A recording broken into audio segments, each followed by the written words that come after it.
On est de retour avec Jean-Michel et tu as une recette de pique-nique pour nous? Oui, c'est un sandwich muffaletta façon Nouvelle-Orléans. OK. Finalement, c'est un gros sandwich qu'on fait d'avance. C'est bon pour 10 portions puis qu'on coupe seulement rendu à destination. Ah, c'est parfait pour un pique-nique. Ben oui. Voici ce que ça nous prend. Vous aurez besoin d'un pain italien rond environ 10 pouces.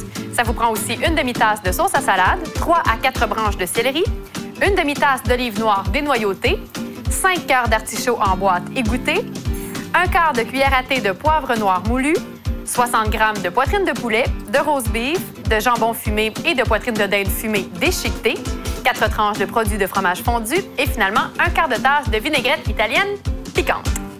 On commence? On commence. Donc, amène-nous les 2 couteaux de chef. Oui. Par contre, on a besoin d'environ 3 branches de céleri hachées. OK. C'est l'équivalent d'une tasse. Finement. Moi, pendant ce temps-là, je vais hacher les cœurs d'artichaut finement. Et je vais aussi utiliser des olives. Donc, pour la recette, ça peut être des olives noires. Dans ce cas-ci, on va utiliser des olives Kalamata qui sont beaucoup plus parfumées. Ça aurait pu aussi être des olives manzanilla. On prend OK. un peu ce qu'on On y a va sous la au main. Là. goût, Ouais. puis ce qu'on a sous la main. Fait qu'on va le hacher pas si finement que ça parce qu'on veut sentir la texture là, dans notre sandwich. OK. Pas trop gros non plus, parce qu'on veut que ça se tienne quand on va tailler les points. Fait que c'est excellent. Tu peux les couper sur la longueur. Ensuite, on va les couper dans l'autre axe. C'est ça. À ce moment-là, on va avoir des cubes là, qui vont être sensiblement tous de la même dimension. Excellent. Alors, je vais faire les olives. Donc, c'est sûr qu'il faut utiliser des olives dénoyautées. Ça va être plus agréable. Oui. Alors, on va mélanger la sauce à salade avec la vinaigrette. Tu peux y ajouter le céleri. Moi, je vais y OK. ajouter les cœurs d'artichaut Wow. avec les olives. Donc, pendant que tu mélanges ça, je vais préparer le pain. Là, tu OK. peux ajouter aussi le poivre moulu OK. à notre mélange. Donc, ici, j'ai un gros pain rond. Ce que je vais faire, donc, je vais visualiser la moitié qui est juste ici. OK. Je vais le couper à l'horizontale. Je vais couper juste un peu au-dessus. OK. Puis on va retirer un peu de mie, j'imagine? Oui, c'est ça. Regarde, je vais juste couper ça comme ça ici. Oh, il est frais. Ouais.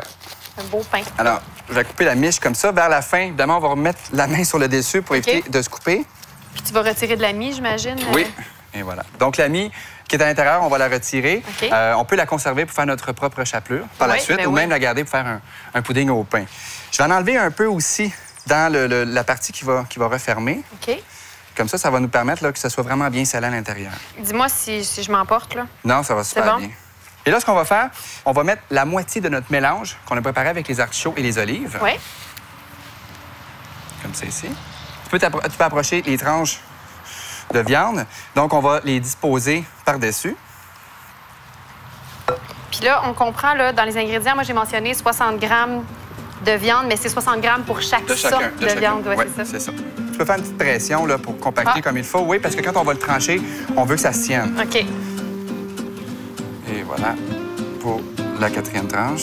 Finalement, je vais mettre l'autre moitié de notre mélange de céleri en prenant soin de ne pas en mettre sur la croûte.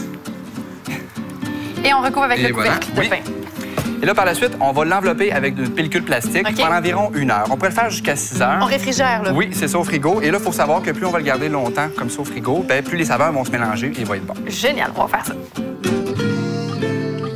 Jean-Michel, après la pause, tu as une suggestion de boisson estivale pour nous? Une super idée en plus. Génial, mais